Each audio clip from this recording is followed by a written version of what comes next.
Hey guys, welcome back to Andy's Dinosaur Reviews. Today we're going to take a look at some more of these brand new 2019 Dino Rivals figures from Mattel for the Jurassic World Toy line, which I will say is very cool that it's not just the Jurassic World Fallen Kingdom toy line, even though Fallen Kingdom is the only film that this dinosaur has ever made an appearance, although not really in a living type of a form, but it was in the film regardless in the Lockwood Manor, and it did make that appearance at least once, so it is very cool, again, to even get a Concavenator toy, but here it is, the Jurassic World Dino Rivals Concavenator. I was actually requested to review this by God of the Dinosaurs, so I'm throwing him a little shout out here as he did want this figure on the channel, and I was intending on getting to it sooner or later, but because he had asked, I decided to throw it up here for you guys sooner than later. Again, I really like this figure. This is one that I've been looking forward to for a very long time, ever since it was announced,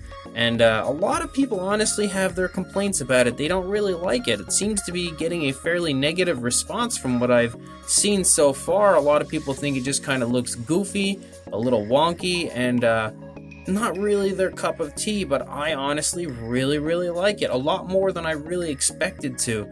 There's something about it that just looks super cool. I'm honestly a big fan. I really like this figure. The overall box art is pretty nice as well. Of course, we get the traditional Dino Rivals logo there, and again, the Rex yelling at the Triceratops. They're kind of having an argument there, and then we've got Owen giving me a creepy glare, and then we look around the box a little bit. On the back, we get a picture here of the Concavenator itself and the action features that it does include, giving you a little bit of a hint as far as the way you can do it. And then we get a picture here of some more of these other dual strike figures that are released, the other two, the Triceratops and the Parasaurolophus, which I also have and will get to eventually. And one thing that is really quite cool is over here it shows you that there's a trading card and kind of gives you a little arrow pointing to the actual trading card, as there is an opening here on the box that shows you the trading card itself sitting right there, so at least you'll have an idea as to where the card is when you do open the box, and you will most definitely probably have to destroy the box to get it out. Unless you sit here with scissors and cut each and every little piece of tape, it's going to be a pretty big hassle to get to that card when you do open the box. So without further ado, let's get the Concavenator out of its package. Now, a little tip for anybody that is intending on trying to save the packaging. I save some I don't. I don't know why. I probably won't save this one. But just in case you do want to, since it shows the card right here, if you could just pull the side open, you might be able to finagle the card right out without actually having to take the whole box apart, which is actually how I just got my card out. So, there is the Concavenator Dino Rivals card. A very cool artwork of the actual Concavenator, showing some of the stats, of course, and the Dino Rivals and Jurassic World logos on the back. Cool card, as always. And there is our beautiful Concavenator. Very cool looking figure. I definitely dig it. I actually really like the paint scheme of it. I'm not super excited about that dark green. That is the main primary color of the body, but I'm not against it. But I am really happy about the fact that there are a few different variations of color included on this compared to what we would normally see with the Jurassic World figures. I feel like most of the time you get like 2 to 3 colorations and that's about it, but there are about 4, maybe 5 different versions of color, different variations I should say.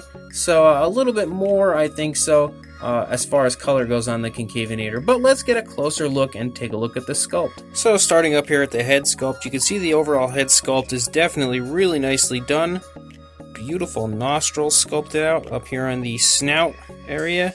You can see a very nicely sculpted palate area, and the overall sculpting of the skin and minute details looks really quite incredible. You can see if you really look close, there are all sorts of small little osteoderms and scales and stuff that kind of just pop up here and there.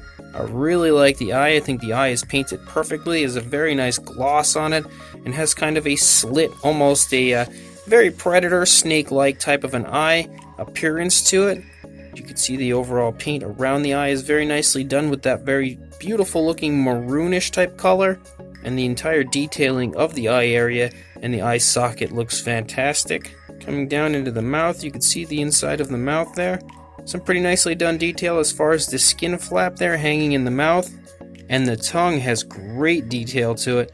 Really, really beautiful as far as the sculpting and detailing of the tongue goes. One slightly shocking aspect, however, of the inside of the mouth to me is that it doesn't really appear to have too much of a gloss on the tongue. I don't know why that is. I actually really dig the fact that the tongue is painted in there and separately from the inside of the mouth.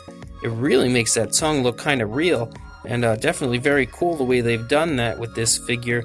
I think they didn't do that previously as far as I can recall. Usually the inside of the mouth is all that one color, but the tongue itself is painted, but the inside of the mouth is not, so that actually looks pretty darn cool. Each one of the teeth are sculpted individually, but you can see that there is a little bit of sloppiness as far as the paint, similar actually to the way the Spinosaurus was painted from the UK version that I got, where the paint was kind of slopped down onto the gums. So it definitely has that going for it as far as the paint goes. It's a little sloppy in the teeth, but it's not that bad. And if you look at it from the side, it doesn't look sloppy that way or anything. It's just really when you're looking down or up, you can really kind of see it kind of extend onto the gum area more so. Actually, more so on the bottom than the top, but it is definitely a little bit sloppy, but nothing terrible. The overall sculpting of the lower jaw also looks really, really nice. It's a greenish type of a color, so the head sculpt looks really quite nice. Again, beautiful sculpting of all the osteoderms and scales and everything up here on the top of the head. And then we start to run down the length of the neck. Some nice skin folds and some creases in the skin as we come down the neck into the shoulder area. You see the underside of the neck has that greenish. It's actually a slightly different shade of green that comes down, but it only comes down almost like barely reaching the chest, almost reaching the chest, and then cuts off, and then there's no other coloration on the underside at all. It's all that one color. And we get to the shoulder area. You can see the shoulder blade is pretty nicely elaborated. Again, some very nice osteoderms and stuff throughout the shoulder area and the rest of the body. Beautiful scaling here of the arm. I think the scaling on the arm looks really, really cool. The overall arm sculpt and hand sculpt looks fantastic. The nails are not actually painted any other coloration from the rest of the body as usual, but we've come to expect that from Mattel. Beautiful sculpting of all the skin detail up here on the back, and then we get down here into the stomach. You don't see the rib cage or anything, but you can make out some very, very nice sculpt work as far as the skin detail. All sorts of cracks, crevices, creases in the skin. Really looks beautiful, looks very legit and real. Very nice musculature here in the thigh of the animal. Again, incredible creases in the skin and sculpt work as we run down the length of the leg. And the foot sculpt itself is just absolute beauty. Look at the beautiful scaling all over it. And the foot really looks incredible. Even the nails just look fantastic. And they are painted very nicely on the feet. Beautiful gloss applied. You can even see over here the dew claw. The dew claw is not painted, however, as Mattel usually does skip out on that little area, except for a few exceptions. But it is present and looks very nice. The overall sculpting of the entire leg and foot is just fantastic. And then we come back up here into the tail. You can see some more of those osteoderms. And then we have that joint where the tail has one of the action features. So there is articulation there. And some more very nice sculpting. Again, some more small osteoderms, small scales and stuff sculpted all over as you run out the length of the tail. If you take a look up here on the back, the overall sculpting looks fantastic once again. And the sail up here, that big bump, it's almost like a camel type bump looking thing. I don't know what that would be considered technically. But the hump here on the back of the Concavenator has incredible sculpt work all over it. Looks really, really cool. And you run the entire length of that sculpt work never ceases. It just looks fantastic the whole way through. As far as the hump on the back, that sail area. And the sculpting really honestly is exactly the same on this side as it is on the opposing side. All looks just as beautiful. There's no sloppiness at all anywhere on this figure with the paint except for that slight area with the teeth. And that's not anything bad. And again, as I was saying, there are many different variations of color as far as this dinosaur goes. So we've got the primary green, which is the majority of the body. Then you've got this, of course, the yellow eye, but you've got the maroonish type of a color around the eye, which actually has a significant gloss to it, but it's that same type of maroon that you see back here that is also mixed with a darker variation, almost a purplish type of a maroon. Then we come back down here and we get this kind of a yellow-green type of a look as far as that goes. And then we've got this green here on the jaw, and then a slightly different shade of green on the underside of the throat. So there is some pretty significant color difference throughout the entire body, honestly, of this figure, and I really think it looks beautiful. A lot of people think it looks a little goofy as far as the dinosaur goes, especially when you look at the front of the head sculpt, and I'll give you, it does look a little strange, but it is honestly still really, really nice. Here is the Jurassic Facts code for anybody that is interested.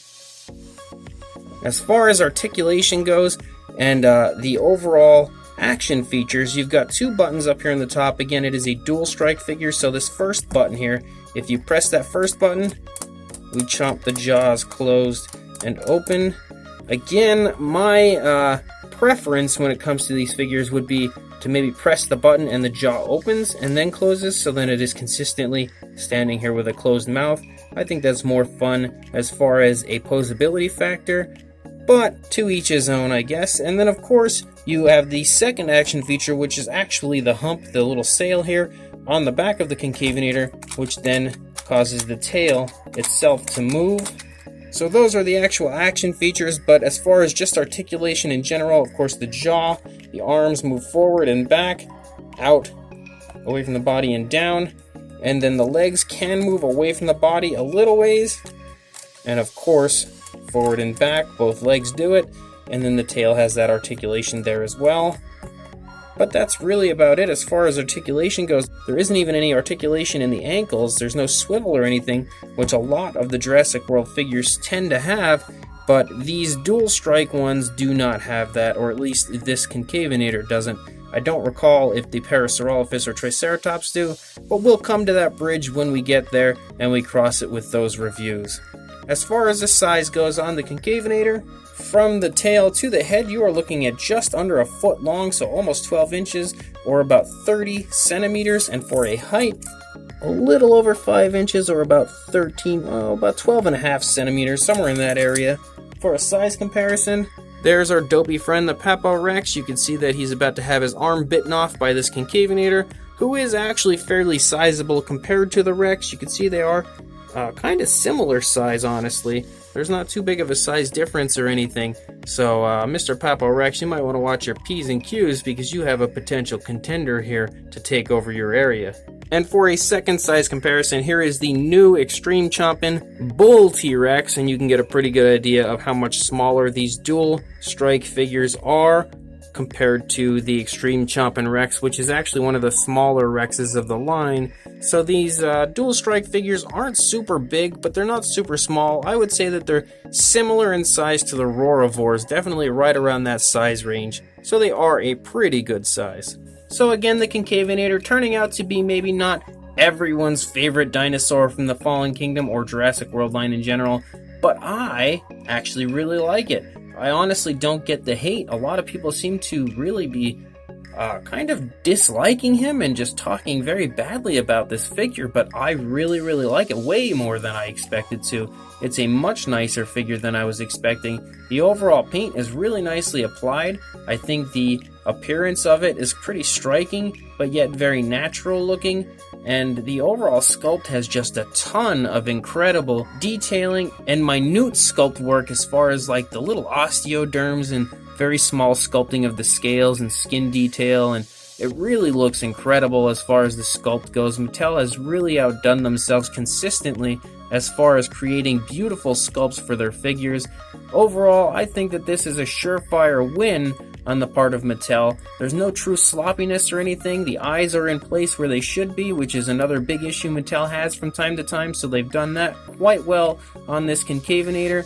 Again, I think the teeth look pretty good. The inside of the mouth looks awesome with the way the tongue is painted by itself. And overall, it's really a beautiful figure. I like the action features. I like everything about it. So I really don't get the hate. And I honestly just really think this is a great release from Mattel. and one that I definitely recommend. So if you do want to buy one, your best bet is probably going to have to be to just go to Walmart and try to find one for yourself. At this point, I don't know for sure if Target is going to be stocking these. I would assume, but I don't know for sure, so I can't give you a surefire sign as to whether or not they will. But I know quite obviously Walmart will for sure be stocking these because that's where I got mine. So if you head to Walmart, if you don't see them out, then you could probably ask an employee and they may be able to get them from the back for you. But at this point, honestly, they should just be in general on the shelves, because I believe the game plan for Walmart was to have the entire reset happen this week. So my area, my Walmart is completely reset. All the Jurassic World stuff is now out on the floor, and I think your Walmart should hopefully be the same. So go ahead, head on over to Walmart, see if you can pick this guy up. I think it's a beautiful release, definitely recommended, and please like, comment, and subscribe, and I will see you in the next review. Thanks for watching.